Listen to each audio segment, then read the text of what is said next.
welcome to Art Now Media Baku Briefs, communicating impact for climate, nature, people, and development. New day, new inspirations. We bring you fresh content from Baku, hearing from changemakers, what they are doing in their small ways, and how this is inspiring the world and triggering us to advocate for more change on the climate, communities, and definitely for nature. And joining me today is the amazing Brian Misiati. Or is it Misati? It's Misiati. Misiati. Yeah. Welcome, Brian. How are you? Thank you, Paul. Amazing job you're doing here. Thank you. I'm honored. But I cannot do it without people like you, you know? Sure. Yeah, maybe you talk to the world about Brian. Who is Brian? What does he do? Where does he come from? Brian briefly is a local man with local communities, and we do local things, real things at the community level. But briefly, my name is Brian Misiati. I'm from Kenya. I work with an organization called Green Faith, but locally it's Green Faith Afrika. There's Green Faith Global, but I work with Green Faith Afrika as the communication lead for the region of Africa. But also I'm the founder of a youth organization called Art Space that really try to communicate issues of climate change and climate justice by the use of art, so that really we can tap into the potential of young people. So basically that's me. Amazing. I like that intersection between faith and then art. And I definitely want to know more about these two organizations first. Like, Green Faith. Why faith? Why does it matter for us to have faith in climate advocacy? Because it brings in the moral aspect of it. Really, I think we have been sidelining the faith leaders or the faith communities in our work concerning issues of climate and attaining climate justice. And by that, first of all, I think that you already know that many people subscribe to a certain faith, be it Christianity, be it Islamic faith, be it Hinduism, traditionalist, or any other faith. We all belong somewhere. So for us, we feel that by approaching it that way, that we have the moral obligation as faith communities to keep the earth sacred, to keep our environment sacred, not to pollute our waters, not pollute our air, not pollute our lands. Then the message might just get to the people we intend to pass the message across to. And these people include, of course, our leaders. Those are political leaders who make our policies, and also the grassroots people that we so much adore working with. So for us, we think that, for example, a president will kneel before a faith leader. It cannot be the other way. There's no day the Pope or, a faith leader will kneel before a president. But we've seen instances where when our leaders want a certain thing, they go to church, they subscribe to faith also. So we feel that the pulpit is the best place to pass these messages to not only our leaders, but also the grassroots community. Like I said, all of us subscribe somewhere. So be it in the mosque, be it in the churches, be it in our temples, be it in our shrines, because we bring all these people together. But remember, we are a grassroots community, a grassroots organization. So even if you are a world leader, for us, you are a grassroots person. So that is how we approach it.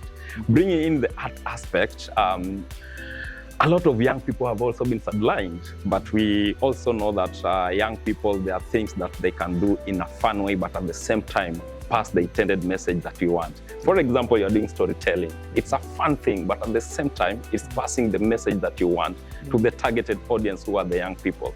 So we are trying to also not only make the environment sustainable for them, because they're using what they have, the talents they have, to pass the message, but also get livelihoods out of it. So for us, I think it's the best approach to bring in, of course, the faith leaders, the grassroots community, but not forgetting, of course, the young people. And in these young people, we have indigenous communities, we have women, we have young people like Paul Mutuku, who are doing amazing in the space. Wow, amazing.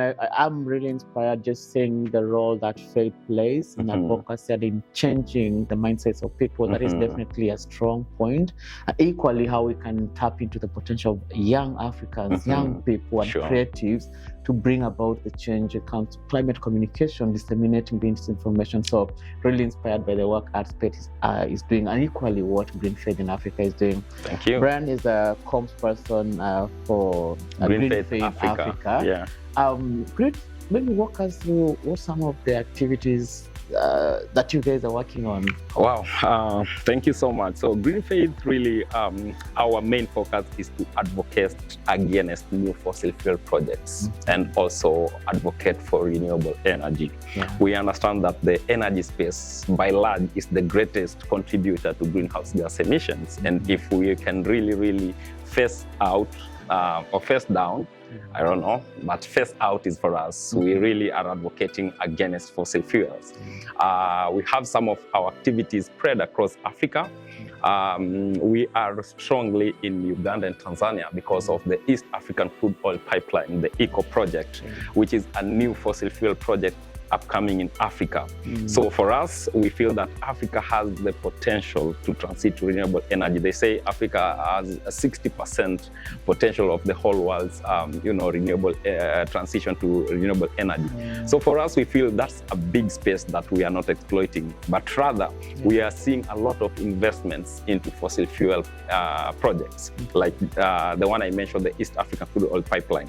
And so we are campaigning against such for East Africa. That is the campaign that we are currently doing. We have oil exploration in Ghana, in Nigeria, and Nigeria has been exploiting its oil for over 6 decades now. That's 60 years. But ironically, Nigeria is one of the countries that has the highest energy poverty. A lot of people cannot access electricity. You're producing it, but you cannot use it. My brother, they're producing it and taking it all to the global north. Oh my goodness. Is that not colonialism? It is greenwashing. So let me get back to the ECO project. Yes. ECO project is a pipeline spanning over 1,444 or 40 to thereabout kilometers, all the way from a place called Hoima in Uganda to the port of Tanga. Why port of Tanga? Because all this oil is going to France. It's for export. It's for export. So Uganda gets to keep 15%. You're kidding me. My brother, it's public knowledge. It's everywhere. So Uganda gets to keep 15%. Tanzania gets to keep 15%. That's only 30%. 70% goes. And even in this 15%, because a lot of communities, 100,000 and plus communities have been displaced for this pipeline to be laid from Uganda to Tanzania. So all these communities, but they're not getting a dime from this. All this money are going to government officials, a lot of brokers in the oil sector. So at the end of the day, it's not a project for the community. It's a project for the global north, and the little money that comes goes to, some government officials. Shut them down and allow them to because who doesn't want oil money with government? So at the end of it, the community gets not to enjoy anything. That's why we are saying for Green Faith, we are grassroots organizations that support these communities. So that's about ECOP. I was speaking on the oil exploration in Nigeria. Nigeria is one of the largest oil exporting countries in Africa. Yet Nigeria is poor. You go to regions like the Niger Delta, communities like the Ogoni community, the Ayetoro community in Nigeria. My brother, you're going to farm and your farm is bleeding oil. Is it because of spills? Yeah, oil spills all over. And these multinational oil corporations don't want to clean up. I don't know if I'm allowed to call them out. Please, it's a space for everyone. Thank you. So we have companies like Total that is really, again, doing a lot of exploration around the ECO project. But now in Nigeria, we have companies like Shell.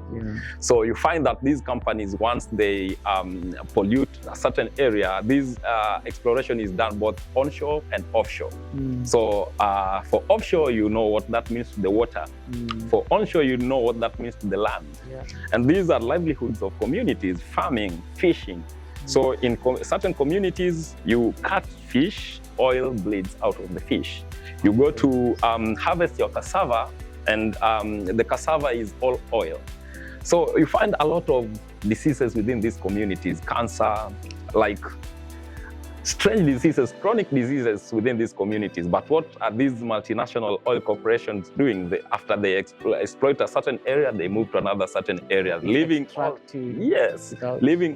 these, destruction in that area. So for us, we are asking them, pay up, then leave. Yeah. You know. And Brian, I get to ask you this question. You paint a very bleak picture into how this colonialism is happening in Africa and how extractivism is really messing our systems, our communities, and our human bodies.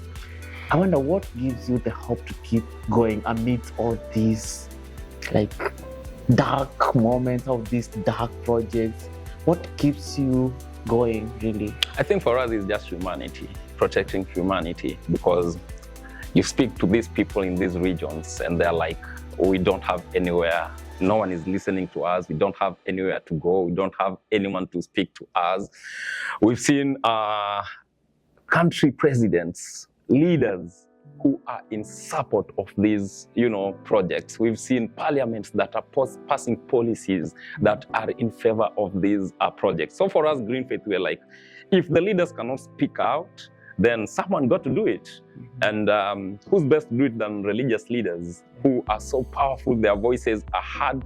I mean, like in my country, Kenya, recently, just one statement from religious leaders got the whole country talking. All the political leaders were like, you need to calm down. But that is just one statement. So what happens if all these religious leaders can just come together and add their voice to this? So for us, it's about humanity. It's about protecting the next generation so that they can find farms to till, they can find water that is fresh. ECOP runs across the Lake Victoria Basin. Lake Victoria Basin serves Kenya, Uganda, Tanzania. So what happens to these communities? Does it also go all the way to Egypt? It does. It does. So it means it is something that affects like lots of families. So for us, it's just about humanity and doing what's right and keeping the earth sacred. Wow. And someone has to do this. We know people have been saying, are you doing it for the sake of doing it, or do you think that it's gonna yield some results? But I mean, just not many years ago, slave trade was legal. Someone had to come out and fight slave trade, and slave trade ended. Just not about 60 years ago, most of the African countries were colonized by very powerful countries. But it took the effort of Africans themselves to come out and fight it. So for us, it might not happen now, but we see in the future whereby we are driving out all these multinational oil corporations, or they are welcome to Africa. Let them invest in renewable energy options. Africa has a lot of solar, a lot of wind power, a lot of geothermal.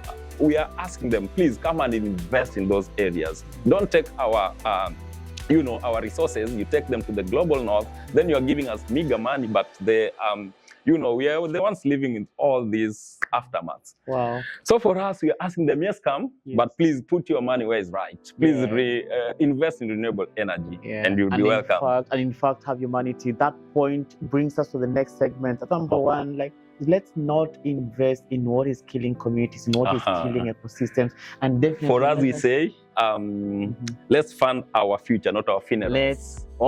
Let's fund our future, not our funerals. Yeah. That is deep. And Brian, you're here from a faith perspective, right?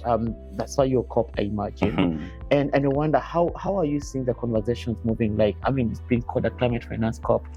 Are we gonna get a good deal from Africa? What's the place for trade diplomacy in such key spaces as these ones? Faith is not yet at the decision-making table. We want very powerful faith leaders like the Pope at COP. We've seen what's happening around climate finance. Now we are speaking about the NCQG. We are speaking about financing adaptation, financing loss and damage. But my brother, if we cannot agree on something as simple as a text, for the African group of negotiators, it's still, activists, we call it blah, blah, blah. I don't know how they call it. But I think for me, we still have a long way to go in terms of calling this COP finance or, because really the money is not coming. Or even if it's coming, we are saying we want it to be in forms of grants, not loans. They are luring us with loans so that they can take our resources again. They give you a loan, you are unable to pay, they come for your oil. Financial capital. What will you do? It's greenwashing. So for us, we are saying let these finances, first of all, be accessible to the grassroots community, the architecture around it, my brother. A person from, the Ogoni land that I was talking about, how can they access this finance? While the structure is that you have to pass, I don't know who through who. So why can't we make this finance very accessible to, and not just accessible and also sufficient? Because it could be accessible, but it's also meager. So we are saying let it be sufficient first, then let it be accessible to this grassroots community so that they can also feel that, of course, there's money trickling in and it's going to the intended purpose. Else, this remains a delusional COP. It's not a climate finance COP. It's just an delusion. I don't know what you want to call it. But for me, until that money gets to that person on the ground, the person that the farm was taken away, the person that was displaced by the pipeline, the person that the gas flaring in Ghana is another issue. You cannot even stay in your house. You have to sleep literally outside because of the high temperatures. So how do we compensate for that? So for me, until COP can address such issues, until these 1.3 trillion we are demanding again as African countries trickles down to the local mwananchi, in Kenya we say Wanjiku, then we can call it a COP finance. But so far, I think it's just back and forth. It's interest. People are putting their interest first. It's trade inside these negotiation rooms. It's trade. Most of it is just trade. What do you have so that I can give you what I have? And then go to the next question. Good. So, like in Ghana, we have an issue of gas flaring whereby I was in Ghana recently. We have like 3 multinational corporations in one community. You know what this means? It means the fishes can never be found in that area. It means a lot of young people are moving away from those communities because it is unbearable. So for us, until such issues are spoken about, until such issues are highlighted, and not just highlighted, we found solutions. And this can only be done through faith leaders, because we have tried to engage faith leaders and we've seen what that brings out. The traditional faith leaders, the kings in those areas, they call them chiefs. And for us, I think that is the way to go. That faith leaders, you speak truth to power as it is. You say things as it is. You don't sugarcoat them.